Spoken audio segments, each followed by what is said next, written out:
Hello rovers and gacha players, welcome back to another Wuthering Waves video. It is about to be, or is 2026 depending on who you are and when this video finds you. And we are looking at Kuro Games ARPG game. What is an ARPG game? Well, of course that means an anime role-playing game. That is also open world. Now after its rocky start since the beta and the launch of the game, the real question is this game a good long-term investment? The short and sweet answer is yes, but as to why? Well, that's exactly what we'll be talking about in this video. So let's get into it. So essentially when the new year arrives, it is going to be the best time to start since the start of update 2.0. 2026 for Wuthering Waves isn't just another year. We got coming up one of the most anticipated anime collaborations in chapter 3 of the game. Just in case you forgot or you're a returning player or maybe you're just a new player. During the anniversary stream, Wuthering Waves has announced one of the most best popular anime gacha game collabs I have ever seen in my life. And that collab is the Cyberpunk Edgerunners collab. Now for some reason you don't know what Cyberpunk Edgerunners is, it is literally one of the best animes I've ever seen in the last 5 years. I will even go as far to say that it is up there with the most popular anime of the decade, and that anime is Frieren. That's how good Cyberpunk Edgerunners was. And if you disagree with me, well, your opinion is invalid. I'm sorry to tell you. No, I'm just kidding. Don't shoot me in the foot in the comments. Everyone's entitled to their own opinion, but I'm just saying Cyberpunk Edgerunners is literally one of the best animes in my own opinion. So if you haven't watched it, I would give it a go. So what could we possibly see in this collaboration that makes this collaboration so great? Well, we could actually potentially be seeing Edgerunner characters added to the game, and this means characters like David, Lucy, and even Rebecca, or other popular tie-ins in the anime, and maybe a Wuthering Waves world integrated that is kind of like the nightlife in Cyberpunk. Who knows? The only people who knows what this is going to be is Kuro Games themselves, so we'll just have to wait and see. Secondly, I did just mention it is going to be update 3.0. For most gacha games, and Wuthering Waves is no different, when a major update is about to hit, and what I mean by that is that typically there is just so much content to siphon through that you have endless amount of farming to do and lots of stuff to clear. So if you're somebody who doesn't like to come in mid-patch, like say 2.2, 2.3, 2.7, or even 2.8, which is the update that we are in right now, then the best time to start is when it's a 3.0. Whenever the first number goes up, like 1.0,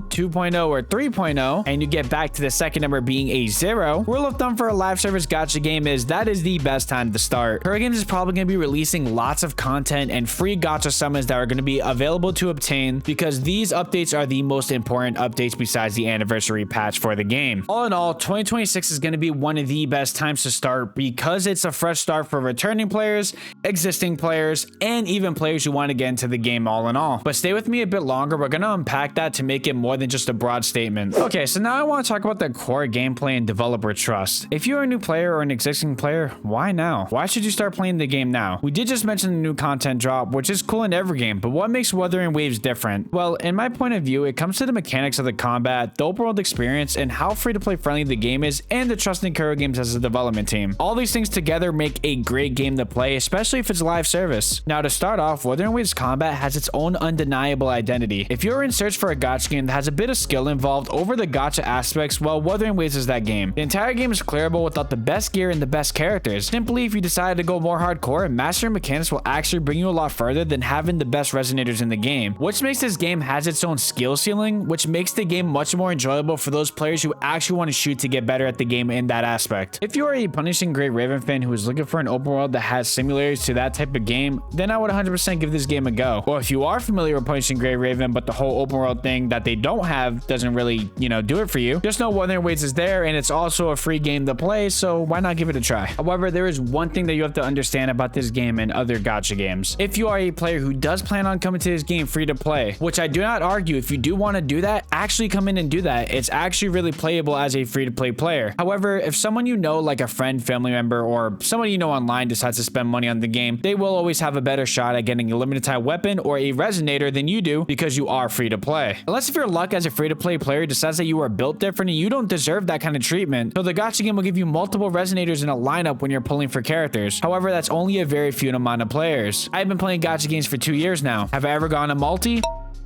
So you kind of get the idea. However, on the flip side, if you are a free-to-play player or maybe a minimal spender, I do got some good news for you. Wuthering Waves is a very free-to-play friendly game. The amount of summons and pulls the development team gives away and the ability to obtain free copies of 5-star resonators that you already own is actually a pretty sick feature if you plan your account accordingly. Which also reminds me of the fact that there's currently a free 5-star limited, yes you heard right, limited banner selected for new players joining at this point of time. For those of you players looking for a perfect start and wanting to min-max your game, I would highly suggest making sure you start off with the Shorekeeper and a Verena, as these two characters are the best support characters in the game going into update 3.0. But regardless, you still get a bunch of free 5-star characters and weapons coming into the game, so this is part of what makes it free to play friendly. I would just take the free handouts. And finally, I want to talk about the player to consumer trust when it comes to the development team of Kuro Games. For the most part, I would say arguably compared to a lot of other development teams within the gacha niche, Kuro Games is one of the most generous, as we just went over before. As far as how they treat their player base, I would say they do more than a well enough job. They always try to fix all the players' concerns for the most part, no matter what it is, with the consistent updates and even having developer talks and patch notes to keep us up to date on what they are working on, while listening to the voices of frustrations behind the community with the game. I would say out of everything that we went over in this video, this single-handedly is the most important thing. And yes, more important than the fact that the game is free to play friendly. Kuro Games being a development team that caters to their audience or their consumer is single-handedly the most important thing, because if they didn't, then the game wouldn't have any players and the game would start dying. Although there is some games out there that have really good marketing strategy that stay around even when the development team treats them like trash. But Kuro Games isn't that development team. They really genuinely want to make the game better and a better experience for all players. And I'm sure a lot of you can agree with that who are existing players. So I would say that's one of the most important things. Now, alongside this news, I actually have something that's very important to talk about and point out. The biggest thing that sticks out like a sore thumb is the fact that not only did Wuthering Waves get nominated last year for Mobile Game of the Year, but this year as well. Now, why did this happen? Well, it's because of how much quality the game has for it simply being a mobile game and a live service gacha game at that. A big portion of this had to do with Kuro Games being an awesome development team and listening to the community to make this game special. That is quite literally the Kuro Games promise. So moving on to my most recent videos, you will hear me talk about the quality of life features Kuro Games has slowly rolled out into the game. These features include a built-in system to look at other player guides to resonators to help you have an understanding and a reference for your builds, if you are too lazy to look up a YouTube video. Not that I'm going to do a shameless plug or anything, but if you've made it this far in this video, you should definitely subscribe. I'm not going to yap too long about quality of life features because I already did that in my last two recent videos and it's kind of beating a dead horse at this point. But I will say when it comes to quality of life with Kuro Games, they pretty much have been rolling them out since even the release of the game, starting with the loot mapper. And now later on in update 2.x, we basically have this guide to 100% regions. And this is just a quality of life feature because I've never seen any open world gacha game do this. On the flip side, when it comes to Genshin Impact, and I don't mean this in a way to throw shade at the game, it's just the way that the game is made. And just a reminder, it is a 5-year-old game. So basically, if I were to get into the game 5 years late and I would try to 100% a region or try to look for everything, it would be really hard without an interactive map. Now, if we compare this to Wuthering Waves, we have a built-in in-game guide that came in 2.0 that helps us 100% regions. Now, I know comparison is a thief of all joy, and as much as I don't like to try to compare things in my videos, I just wanted to say this to back up my claims about Wuthering Waves having really good QOL. And if you want to know more about the quality of life features that this game has to offer, please watch my video that'll be linked in the bio down below of 7 QOL features that really changed Wuthering Waves. So hopefully you found that video interesting as well. Lastly, I want to touch base about other key improvements that Kuro Games has made along the way to give you an idea of what has improved. So I know I said I was done about talking about quality of the life features, but I need to mention one more, and that is the fact that you can filter with coloring in the game. So essentially, if you were a player back then who really hated the way that Wuthering Waves looked in the open world because it looked really dead and dull, well, nowadays you can actually set your own coloring filter and make the game look the way that you want it. And this is a built-in system. You don't need an NVIDIA graphics card or anything special like that, which is awesome. I also want to touch base on the voice acting in Wuthering Waves. This is one of the biggest turnoffs about the game, and I'm saying this statistically. I personally didn't mind it, but when you do hear the Renacita 2.0 characters, it is a very big difference and a huge improvement. In Season 1, or should I say Chapter 1 of the game, players were really disappointed in the lack of, how do I say, pizzazz behind the emotions going into the resonators. If we compare the voice acting from Chapter 1 all the way to the voice acting in Chapter 2, I mean, there is a big clear difference on the amount of energy you get. I mean, just look at Carlotta, for example. She's a prime example of how good the voice acting got. Although the voice actor behind Carlotta is already a known one and she's really good at what she does, this is just an example of putting the right people in the right roles. Speaking of which, I wanted to talk about facial expressions as well when going into Septimont with Lupa. Her facial expression in the main quest during the Septimont was a Class A act. The expression she gave off and all the attitude and poise behind Lupa and her character design in general was one of the most best things to watch when I was playing the story. It actually kept me engaged. Lore is very important to a lot of players, and so obviously improvements like these is what drives players to the game. And again, another thing that players voice their opinions about that Kuro Games took care of. Now, I know I just mentioned Lupa's design, but I want to talk about the character designs in itself and how they improved over time. Now, however, I will say I do love some of the Chapter 1 designs like Changli, Jinshi, and Shorekeeper, for example, but I will say the prime of when the character designs got really good was Chapter 2.0 and the Renacita characters like Zani, Carlotta, Phoebe, Brant, and a whole bunch more. So I wanted to keep this video short and sweet, so that way you got a generalized idea of why I think you should play this game in 2026 if you are a gacha player or looking for a new hardcore game to play that will test your limits. I will say, if gacha games are your addiction, you're looking for another open world ARPG to pick up, this is definitely one to look into. As always, ladies and gents, hit that like button until it breaks. Comment your thoughts and if you are an existing player or you plan on picking up Wuthering Waves in 2026. And as always, hit that subscribe button so you never miss a video. Turn on post notifications. I'll see you guys in the next one. Peace out.